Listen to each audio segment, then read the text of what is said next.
tout de suite passer à un autre sujet, qui est un sujet là aussi très à la mode. C'est le sujet de l'intelligence artificielle. Alors, le sujet de l'intelligence artificielle, une fois de plus, comme la blockchain, on y allait avec Arculon parce que c'est un sujet qui est miné de partout, tout le monde en parle, tout le monde a un avis, et en fait, évidemment, on ne parle pas de la même chose. Alors, il nous fallait à la fois des expériences concrètes, il nous fallait un angle. Cet angle, on l'a trouvé à travers 3 retours d'expérience, qui est en fait, on va dire, l'intelligence artificielle appliquée aux ressources humaines. Les éléments que j'en tirerai dépassent quand même un peu la seule utilisation des ressources humaines, de l'intelligence artificielle dans les ressources humaines. 3 exemples, un de L'Oréal, un de la gendarmerie nationale et un d'un consultant qui a fait un travail notamment sur l'emploi. Donc il y en a un qui est très orienté recrutement, l'autre qui est très orienté gestion des ressources humaines, et l'autre qui est beaucoup plus orienté sur l'emploi. Avant d'entamer ces 3 expériences, je voudrais vous faire part de choses que l'on voit qui sont effectivement assez hallucinantes. Là, c'est un papier publié dans The Conversation. A priori, c'est des papiers de chercheurs. Et donc, ces papiers de chercheurs, là, est assez hallucinant. On a vraiment l'impression que c'est du marketing. Mon DRH est une IA et depuis que mon DRH est une IA, finalement, c'est beaucoup mieux quand c'est peut-être un individu. Bon, je vous laisserai éventuellement regarder ce papier. C'est un petit peu incroyable et c'est évidemment l'opposé de ce que l'on a vu avec nos 3 expériences. Je vais commencer par celle de L'Oréal. Donc, celle de L'Oréal nous a été présentée par Eva Azoulay qui dirige le recrutement chez L'Oréal. Alors, L'Oréal est une entreprise particulière sous plein d'aspects, notamment les entreprises ont un problème d'attractivité. Ce n'est pas tellement le cas de L'Oréal. L'Oréal reçoit 1 million de CV par an, ce qui crée un vrai problème d'attractivité, mais à l'envers. Il y a 170 recruteurs répartis sur la planète pour traiter ce million de candidatures. Et a priori, il n'y en aura pas beaucoup plus que 170. Et donc, c'est une activité qui a un problème de productivité, comme souvent, comme toujours. De réactivité, quand les gens ont du mal à suivre un flot pareil, évidemment que ça se ressent sur la réactivité. Et la réaction facile, classique, ça serait éventuellement de prendre des raccourcis pour traiter plus vite. Le premier raccourci auquel on peut penser, c'est de réduire la diversité des recrutements en recrutant toujours les mêmes. Comme ça, c'est assez facile. On trouve 2-3 critères, y compris des critères académiques. On recrute les gens qui ont fait à peu près le même profil que ceci ou de cela, et le tour est joué. Ça va plus vite. Et ça, c'est vraiment quelque chose qui a été utilisé, enfin, qui a été pris par Eva Azoulay comme vraiment la chose à ne surtout pas faire. Dans les valeurs de L'Oréal, L'Oréal estime que la diversité est vraiment une de ses valeurs phares, pas seulement pour faire beau, mais parce que quand on essaye de vendre à l'ensemble de la planète ses produits, si l'entreprise ne reflète pas cette diversité de clientèle, elle n'a aucune chance de coller à ses marchés. Donc, ce n'est pas seulement pour faire beau, c'est vraiment une valeur forte. Et alors, L'Oréal a décidé d'utiliser 2 types d'outils d'intelligence artificielle, alors je veux dire avec plus ou moins, parce qu'un chatbot, la question de l'intelligence artificielle peut se poser, pour essayer de résoudre ce triple problème de productivité, de réactivité et de diversité. Alors, le chatbot est utilisé chez L'Oréal dans les recrutements pour des choses extrêmement précises. L'idée, c'est bien d'utiliser un automate. Donc, il faut intégrer un agent qui ne se repose jamais dans une équipe. Ce n'est pas forcément trivial. Ce n'est pas du tout un problème technique, c'est un problème d'organisation. Qu'est-ce qu'on lui demande de faire, comment les autres vont le percevoir, les problématiques sur l'emploi, etc. Enfin, j'en passe des meilleurs. Des notions, somme toute, assez classiques, mais un chatbot, voilà, c'est un automate. À partir de là, il pose des problèmes d'introduction comme n'importe quel automate.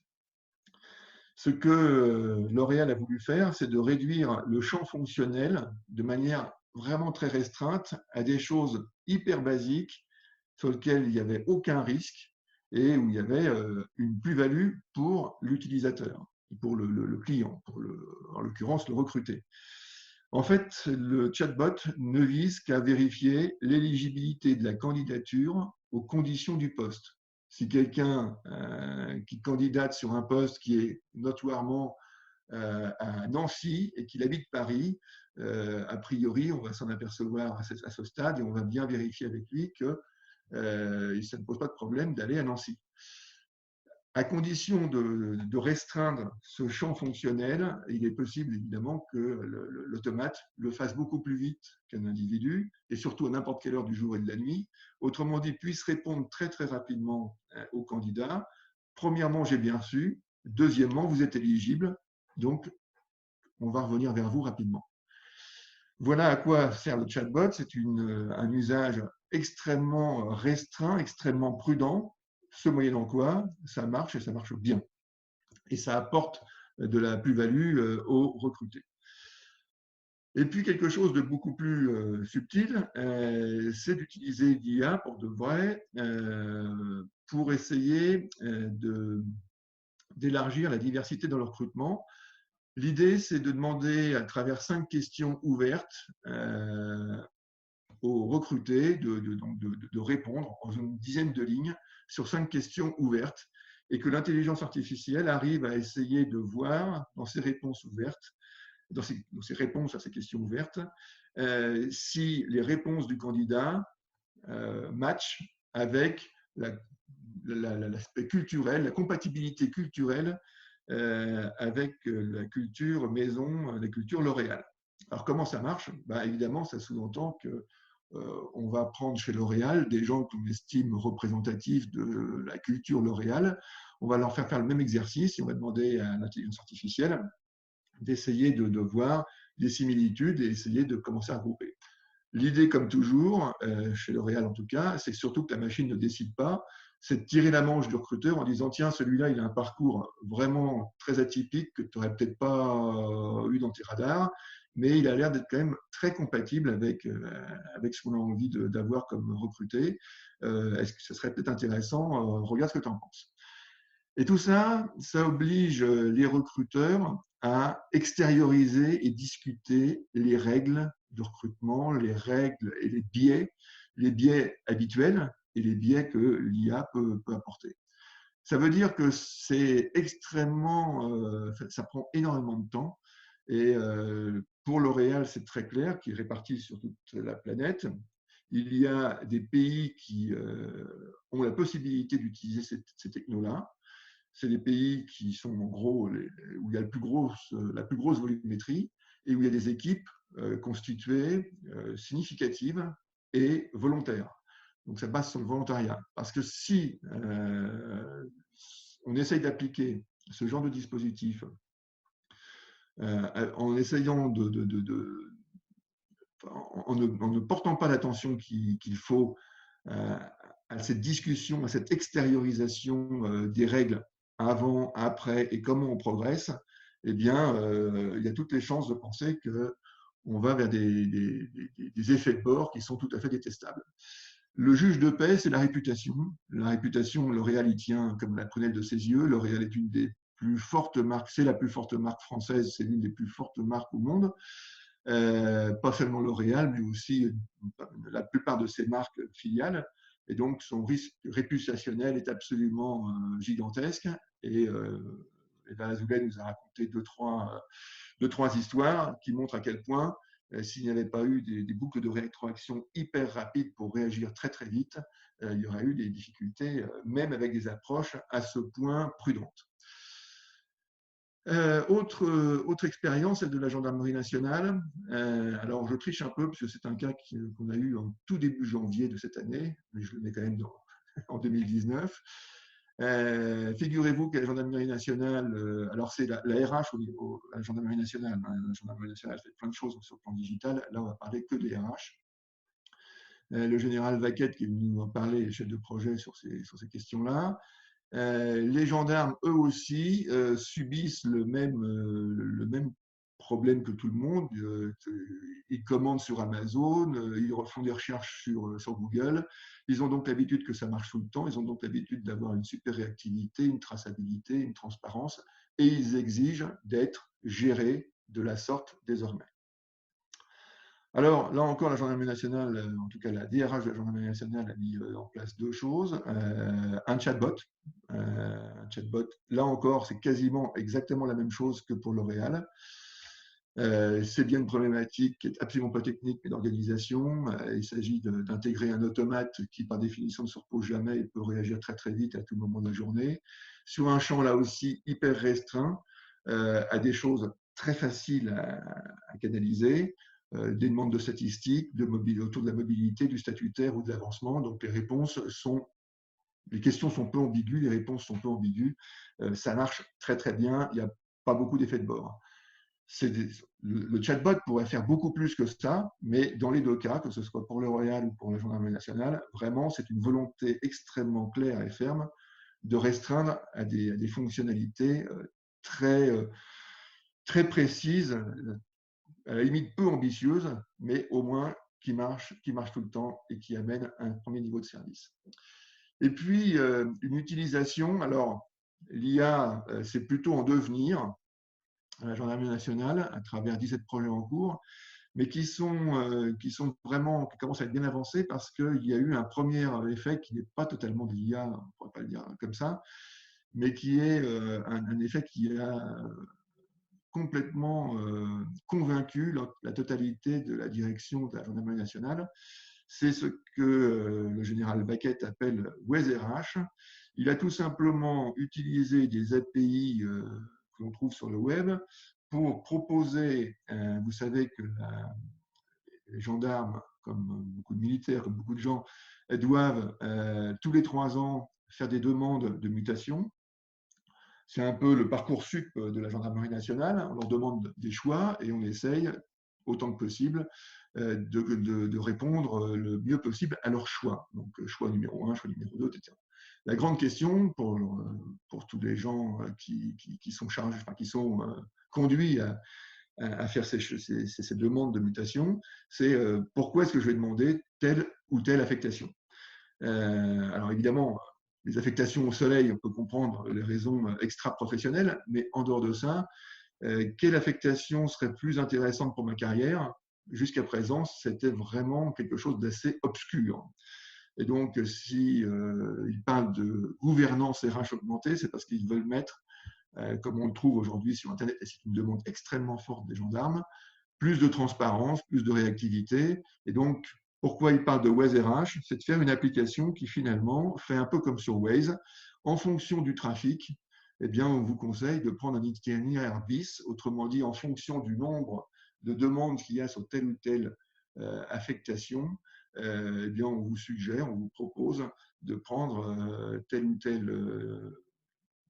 demande d'affectation, où vous aurez plus de chances d'avoir votre choix numéro 1 et où vous aurez peut-être, en fonction de votre critère, par exemple, booster ma carrière, eh bien, ça sera peut-être plus intelligent de postuler pour tel poste plutôt que tel autre.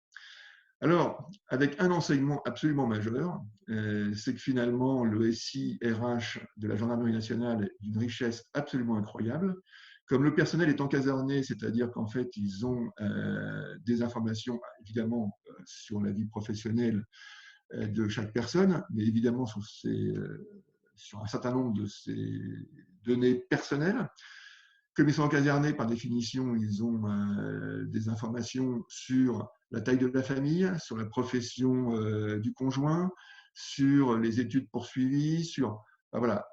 Et évidemment, pour des raisons de sécurité que vous comprendrez bien, le dispositif, le SIRH, est totalement sécurisé. Pas question que quelqu'un y accède comme ça. Quand on a un SI comme ça, un SIRH comme ça, ce qui est une exception, hein, l'état des SIRH en général ne correspond pas du tout à cette définition. Quand vous avez un SIRH aussi riche, aussi cohérent, aussi complet, aussi sécurisé, eh bien, mettre à l'aide de quelques API, transformer un petit peu la manière de représenter les choses et mettre en fait en place un Waze RH à partir d'un RH solide, est vraiment quelque chose de très, très, très facile à faire. Ça leur a pris quelques, vraiment, enfin, j'ai plus en tête, mais quelque chose de l'ordre de ce que l'on entend d'habitude dans les startups. Donc, des grandes maisons peuvent faire des choses absolument incroyables, du même type que les startups, quand elles ont des bases extrêmement solides, ce qui finalement est en fait assez rarement le cas. J'en finirai sur l'intelligence artificielle avec le troisième intervenant, qui a fait des études sur l'IA et la banque, notamment en matière d'emploi. Alors, je vous rappellerai qu'en 1978, on nous avait dit que la banque était la nouvelle sidérurgie, que depuis, les effectifs n'ont pas arrêté de croître. On nous le dit aujourd'hui que oui, là, pour le coup, c'est vrai, ça va être encore la nouvelle sidérurgie. Quand on regarde un petit peu de plus près, et c'est ce qu'a fait Pierre Blanc, on peut dire quand même que c'est quand même loin d'être évident. Alors lui aussi a vu la problématique du chatbot comme une problématique organisationnelle et pas une problématique technique, en montrant à quel point c'était tellement un sujet à la mode que la plupart des patrons de banques veulent absolument leur chatbot sans avoir le début du commencement d'une question organisationnelle et que la réponse tourne vite au gadget. Et puis, l'autre aspect, c'est par rapport à l'emploi, c'est la cobotisation des emplois. Alors ça, c'est plutôt moi qui l'exprime comme ça. On sait que dans l'industrie, on a eu beaucoup peur que l'automatisation détruise la totalité des emplois. On s'aperçoit qu'en fait, c'est pas vraiment comme ça que ça marche. La plupart des emplois, aujourd'hui, rentrent dans une interaction de plus en plus intime entre l'homme et la machine. Ce qui veut dire, et ce qui fait dire, là pour le coup c'est un terme utilisé par Pierre Blanc, qu'on aurait besoin d'aller vers une DRH-M, DRH pour M pour machine, donc humain et machine, puisque s'il faut articuler ces nouveaux emplois, ces nouvelles manières de travailler, bien évidemment, on ne peut pas rester en dehors de la problématique machine, il faut l'inclure dans le dispositif. Alors, je ne sais pas si cette formulation est totalement habile ou pas. Mais en tout cas, la question qui est derrière est une question importante et intéressante à souligner. Alors, à cet instant, on peut faire un petit point sur cette IA et les RH.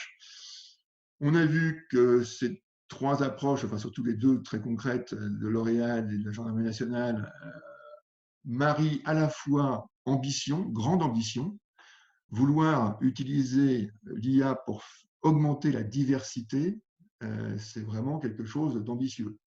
Je ne l'ai peut-être pas dit tout à l'heure, mais ils y arrivent, c'est-à-dire qu'en fait, au moins sur la diversité académique, aujourd'hui, ils ont la preuve qu'avec l'utilisation dans les pays qui utilisent ce dispositif, ils recrutent plus largement sur le plan académique qu'ils ne le faisaient avant. Pour la gendarmerie nationale, l'ambition, c'est une information éclairée. Et là encore, c'est une grande ambition. Mais pour servir ces grandes ambitions, eh bien, il y a une énorme, enfin, une gigantesque humilité, si j'ose dire, une très très grande humilité dans l'action, c'est-à-dire, je veux dire trois éléments forts, une prudence, donc des champs volontairement restreints. On vérifie que ça marche, qu'il n'y a pas d'effet de bord, qu'il n'y a pas de contre-indication avant d'élargir un peu. On veut absolument obtenir un bénéfice visible et pas d'effet de bord. Une attention au terrain, donc des boucles de rétroaction très très courtes, ce qui veut dire que ça prend du temps. Il faut être là sur le feu, on surveille comme le lait sur le feu, parce que s'il y a le moindre problème, ça peut avoir un risque réputationnel vraiment énorme. Et puis, maîtrise des enjeux, attention à ne pas entacher la réputation. Un travail continu d'extériorisation des règles et des biais. Alors, c'est quelque chose que l'on ne fait pas classiquement dans les organisations. Poser la question dans une réunion, mais est-ce qu'on est tous d'accord sur le terme qu'on utilise? C'est se condamner à être vu comme un vilain petit canard. Là, ce travail sur l'intelligence artificielle, eh bien, finalement, est une activité chronophage, mais qu'il faut absolument faire, qui est évidemment réservé à des volumétries avérées et à des équipes sérieuses et volontaires qui ont envie de travailler ces questions-là et qui vont prendre le prétexte de l'intelligence artificielle pour vraiment se poser des questions qu'on avait l'habitude de ne pas trop se poser tellement on pensait qu'on se comprenait. Bon. Et ça, c'est le début des problèmes, c'est quand on est sûr qu'on se comprend, puisqu'on sait très bien, c'est généralement pas tout à fait la réalité. L'IA, au-delà de l'effet de bord, de mode, pardon. Donc le chatbot, on l'a vu, ça peut être quelque chose de tout à fait intéressant, à condition que ce ne soit pas réduit à un gadget. Donc il faut dépasser l'effet de mode. On n'utilise pas un chatbot pour utiliser un chatbot et pour faire bien. La question de comment on l'introduit dans une organisation est absolument essentielle. Prendre acte de l'hybridation des emplois, donc vers le DRHM, une fois de plus, je ne sais pas si la formule est la plus pertinente, mais en tout cas, on voit bien la question qui est derrière. L'hybridation des emplois entre l'homme et la machine est de plus en plus important. Il faut absolument arriver à rentrer dans ce sujet, et c'est un sujet forcément complexe, et je n'ai absolument pas l'intention d'en parler maintenant, mais on voit bien qu'il faut rentrer là-dedans et il faut que les équipes RH s'y collent. Une prime à l'ancienneté, qu'est-ce que je veux dire par là? C'est que les données riches, fiables et sécurisées sont un prérequis pour faire de l'intelligence artificielle. Alors, vous allez me dire, rien de neuf sous le soleil, sauf qu'en fait, en permanence, on a des vendeurs qui viennent voir des dirigeants pour leur dire plus ou moins explicitement que voilà, c'est peut-être pas le meilleur des systèmes aujourd'hui, mais grâce à l'intelligence artificielle, on va trouver un raccourci et on va reprendre la tête de la course. C'est pas vrai, c'est archi faux. L'intelligence artificielle bénéficie à ceux qui sont déjà avancés. Ceux qui sont en retard, par définition, vont accumuler le retard. Et s'ils mettent de l'intelligence artificielle, des chatbots, etc., ils vont probablement avoir plus de problèmes que d'avancées, que d'avantages. Ça, c'est un élément absolument essentiel. Alors, c'est un élément qui n'est pas une révélation absolue pour ceux qui connaissent ce genre de questions. On avait déjà ça avec l'informatisation. On avait des dirigeants qui, il y a très longtemps, disaient c'est un peu le bazar chez moi, venez m'informatiser tout ça. Bon, quand on ne se posait pas la question de l'organisation, de l'informatisation du bazar, en général, on récupérait ce que l'on méritait, c'est-à-dire un bazar informatisé, c'est-à-dire plus d'erreurs, etc., etc. C'est à peu près ce que l'on a aujourd'hui avec l'IA et pour les mêmes raisons.